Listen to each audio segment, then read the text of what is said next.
So if Satan fights against himself, how can his kingdom last? If I use the power of Beelzebul to force out demons, whose power do your own followers use to force them out? Your followers are the ones who will judge you. But when I force out demons by the power of God's Spirit, it proves that God's kingdom has already come to you. How can anyone break into a strong man's house and steal his things unless he first ties up the strong man? Then he can take everything. If you're not on my side, you're against me. If you don't gather in the harvest with me, you scatter it. I tell you, anything simple things you do or say can be forgiven.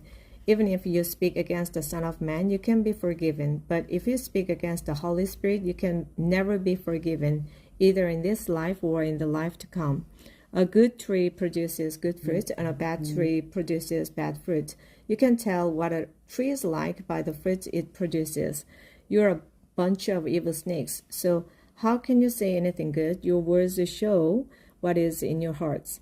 Good people bring good things out of their hearts, but evil people bring evil things out of their hearts. I promise you, on the day of judgment, everyone will have to account for every careless word they have spoken. On that day, they will be told they are either innocent or guilty because of the things they have said. Some Pharisees and teachers of the law of Moses said, "Teacher, we want you to show us a sign from heaven." But Jesus replied, "You want a sign because you are evil and won't believe. But the only sign you will get is the sign of the prophet Jonah.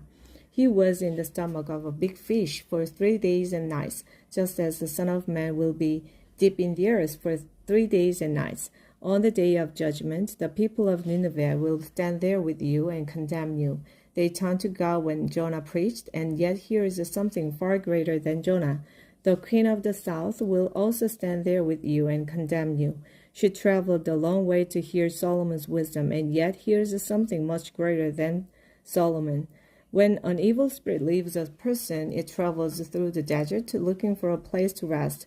But when the demon doesn't find a place, it says, "I will go back to home I left."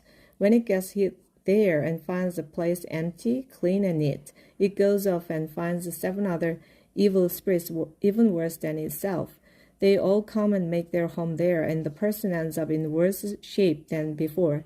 That's how it will be with you evil people of today. While Jesus was still speaking to the crowds, his mother and brothers came and stood outside because they wanted to talk with him. Someone told Jesus, "Your mother and brothers are standing outside and want to talk with you." Jesus answered, "Who is my mother and who are my brothers?" Then he pointed to his disciples and said, "These are my mother and my brothers. Anyone who obeys my Father in heaven is my brother or sister."